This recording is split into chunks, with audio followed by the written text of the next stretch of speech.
Le parti Nouvelle Vision s'élève avec vigueur contre l'agression de Guy Marius Sagna, des élus, des journalistes et citoyens lors d'une réunion au siège de la Convention démocratique des peuples africains, CDPA, à Lomé. Cet incident souligne l'urgence de rétablir la sécurité et le respect des institutions démocratiques au Togo. La formation politique dirigée par Kodjo Viton appelle les autorités à agir rapidement pour faire la lumière sur cette affaire et à garantir la protection des élus et des citoyens dans l'exercice de leurs droits. Communique du parti Nouvelle Vision.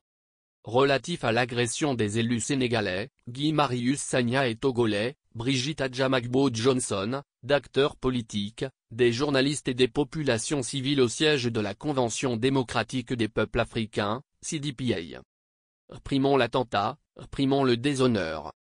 Le parti Nouvelle Vision a appris avec consternation les événements malheureux survenus ce dimanche 29 septembre 2024 au siège du parti Convention démocratique des peuples africains, CDPA, dans la capitale togolaise, Lomé.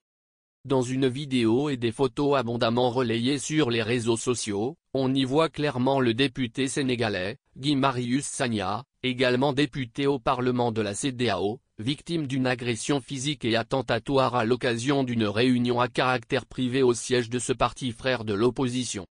Aussi, les images et les informations confirmées par des communiqués du parti frère et de la police nationale ainsi que la sortie de la porte-parole du gouvernement font état d'autres victimes, notamment la députée togolaise, Brigitte Adjamagbo Johnson, secrétaire générale de la CDPA, d'autres acteurs politiques comme, entre autres, l'ex-député Targon Sambirino Akin, président du Parti démocrate socialiste africain, DSA, des journalistes dont les matériels ont été violemment arrachés et jetés dans un puits, ainsi que des populations civiles, une trentaine ou plus, de blessés en tout.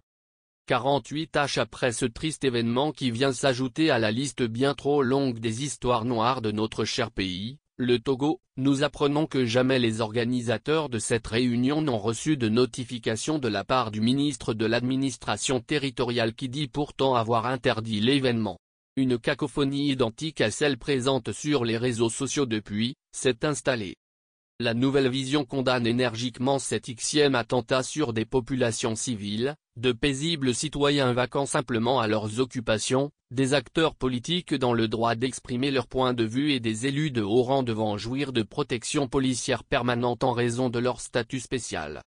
Le parti appelle les autorités de notre pays à faire la lumière sur les faits le plus rapidement possible, à lever la cacophonie en clarifiant la situation avec preuve à l'appui, à rétablir la vérité de ce déboire scandaleux et à situer les responsabilités. Agresser des populations civiles, c'est grave. Agresser des journalistes dans l'exercice de leurs fonctions, c'est détestable. Agresser des acteurs politiques, c'est regrettable.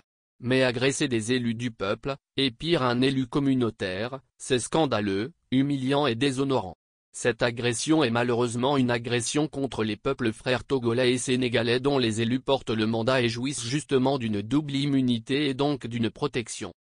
Le parti tient à faire remarquer que cet attentat tombe très mal et contredit les récents discours panafricains de nos gouvernants et de revigoration de nos institutions.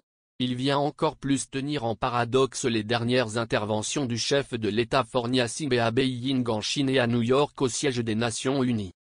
La Nouvelle Vision veut faire savoir que si des élus ont pu se faire agresser, c'est tous les élus, peu importe où ils se trouvent dans les échelons, qui sont en danger. Et pire encore, le peuple togolais est en danger. Ne pas avoir froid aux yeux et s'en prendre à des élus du peuple, c'est un outrage contre le chef de l'État lui-même. C'est pourquoi le parti invite avec humilité, mais aussi ardeur, le gouvernement à faire tout ce qu'il faut pour réprimer cet attentat et réprimer ce déshonneur. On ne peut pas laisser impuni un outrage à un chef d'État, car c'est bien de cela qu'il s'agit. Le parti Nouvelle Vision veut faire confiance aux dirigeants togolais pour faire ce qu'il faut afin de rétablir l'honneur de notre pays à nos yeux et aux yeux du monde entier. À Beijing le mois dernier, le président Fornia Singbe a affirmé avec vigueur et beaucoup de fierté son combat et son projet de faire de nos institutions des instances solides dans notre pays. C'est le moment. Un élu du peuple, c'est une institution.